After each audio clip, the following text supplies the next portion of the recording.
Hi everyone and welcome to my video all about fairies coming with The Sims 4 Enchanted by Nature. Thank you to EA for giving me early access to this pack. I have been playing with fairies for a while now, and for this video I have put together all the information. We're gonna go through how to become a fairy, all their abilities, needs, interactions, aspirations, the new deaths and woohoo, etc. There's a lot to look at. Please give the video a thumbs up if you're excited, and don't forget you can use my code Elliandra if you do end up purchasing this pack. Using the code financially supports my channel and I really appreciate it. I do want to give a slight spoiler warning. Obviously I'm going to showcase most things that there are to fairies, so if you want to experience these on your own, maybe don't watch the whole video. But I do want to give you guys a good idea of everything that comes with fairies. I'm so excited for this video because fairies has been one of my most wanted things for The Sims 4 for the longest time, so let's get to it. If you want your sim to look like this and to become a fairy, it is quite simple.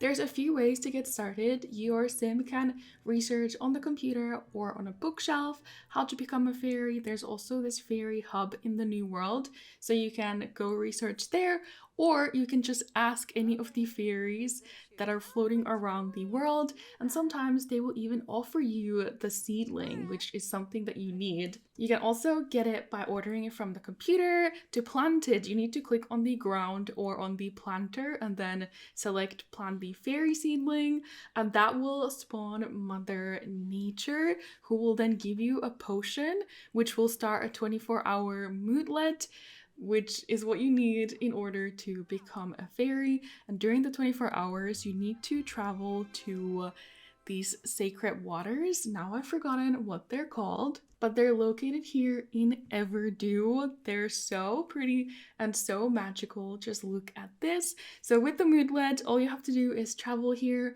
then click on the water and select become a fairy. There's even a rainbow. I love this. So here we go, clicking on the water, become a fairy, and your sim will go through a transformation. This is much better than the mermaid one. I remember I did a video on it and they just went in the water and became a mermaid. But look, we have this whole animation and my sim gets her wings. She also changed outfit because of what I previously did in CAS, but here she is now as a fairy. Here are some of the really cool fairy outfits and accessories that you can access in Create a Sim. There are also fairy specific tattoos and skin tones. You can be like a purple fairy if you want to, and there are a lot of new wings. The wings have blown me away. I already did a CAS overview where I went over everything, so you can go check that out because I look at all these in detail. But there are 26 new pairs of wings, which is so many, and you can customize them. You can draw on them, you can change the colors. They're fully customizable, which I'm obsessed with. And then we have the other accessories. I think mermaids got like 4 different tails, and then now we have like 26 wings, so that's a huge improvement. Moving on to the fairy abilities, here we have the ability tree. This is something you are probably familiar with. A lot of the other occults also have this. There are 4 different main paths. There's manipulation, emotion, nature, and customization. For the first 3, you can get all of them, and for the last one, you have to like pick the right or the left side. You can alternate between the levels, but you can't have both of them.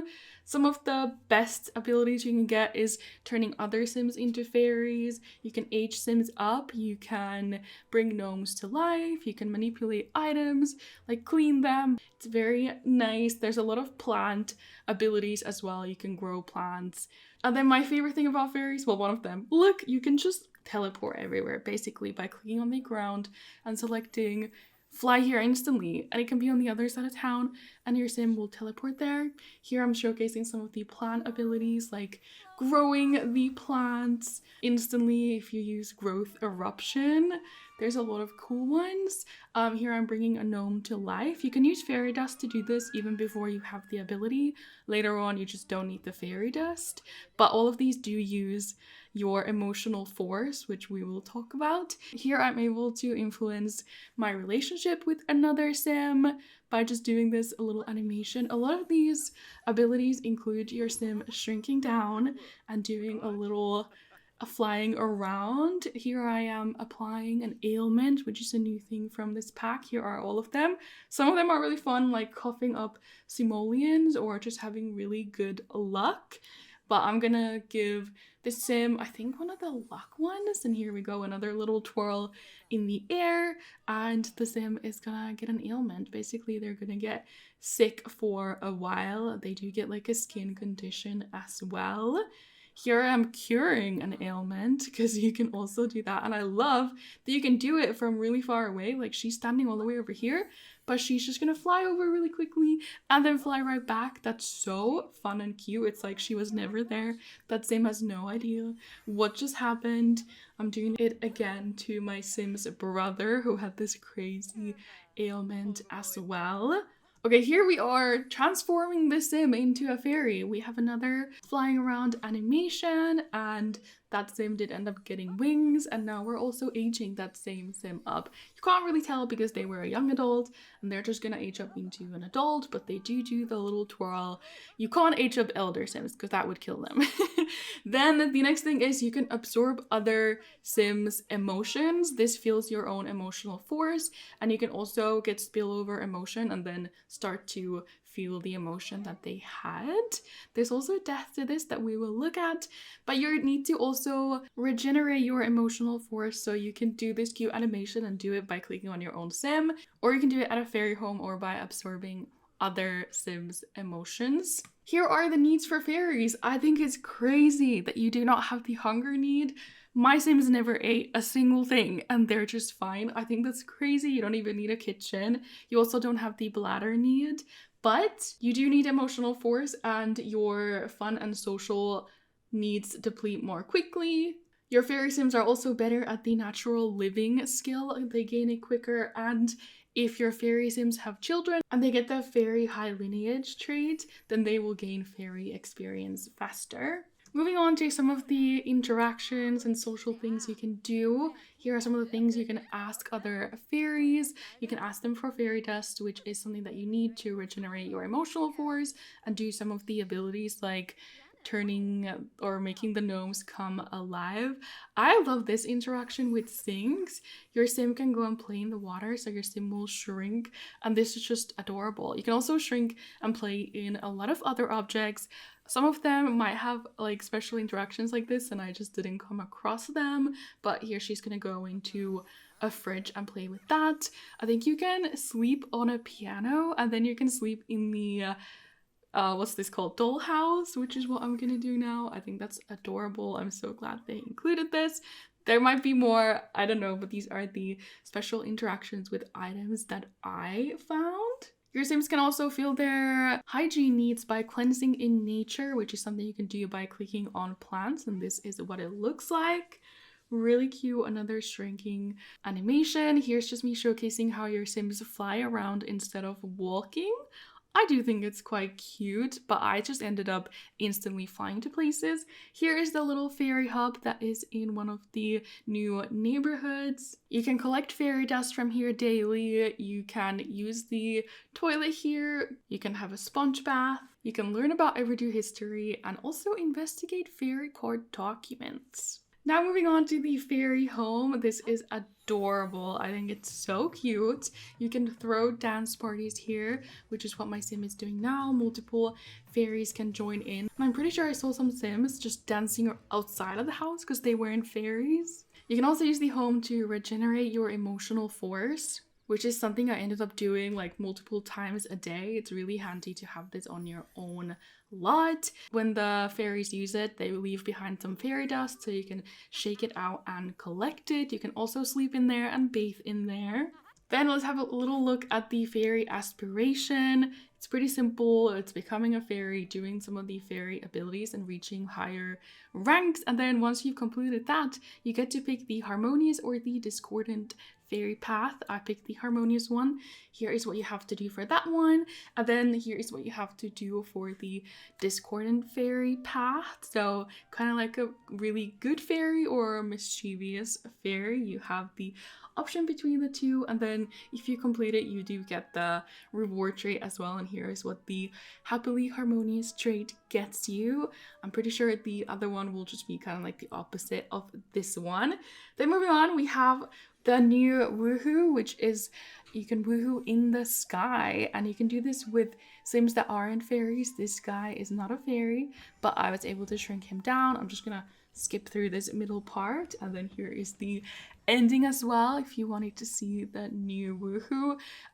They make everyone else leave the area, which is funny. Even outside they waited around for everyone to like walk away, and they were in a bar and they also made everyone leave that.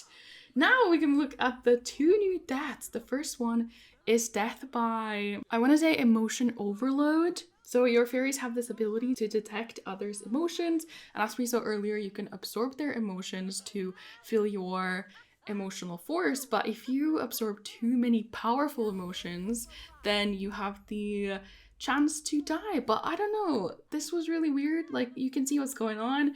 My sim just detected it, wasn't even absorbing anything, and suddenly it just passed away. There was no animation. Grim didn't show up. I don't know if this bugged or what, because the next death definitely has an animation. But for this one, we weren't even in the middle of absorbing anything, and suddenly she's just passed away. She didn't even like fall down to the ground. The second death is emotional starvation. This is really hard to do as well because your sim's emotional force does not go down quickly. If you don't have enough of it, you can't use it on any abilities, and that's what would make it go down. But once it's low, you can't do any abilities anyway, so you just have to wait for it to go down, kind of like starvation from hunger. It also gives you like 2 full Sims days or something of warning before this actually happens. But yeah, here is the animation of her starving to death, and then Grim just spawned literally where I was filming from, which was insane. And then we also have the new gravestone, which is for fairies. It is really, really pretty. And then finally, did you know fairies are also affected by the different lunar cycle phases? This is from the screenshots are from the lessons in the game, but here are the different effects of the different phases. For example, your emotional force might deplete more quickly or more slowly. So I thought that was interesting that they included that in the gameplay as well. So there we go, that is all the information that I've gathered from playing for a couple of days. I did think it was really fun. I love fairies. I think they look so good. The wings are amazing. There are also horns and hooves you can put on your fairies, which I think you could make some really interesting looking fairies. Let me know what you think of fairies, of the abilities, the interactions. Was there something that you think is missing? Did something exceed your expectations? Let me know in the comments. Give the video a thumbs up if you enjoyed it. Let me know what else you'd want to see with The Sims 4 Enchanted by Nature. Thank you for watching this video, and I'll see you guys very soon for the next one. Bye!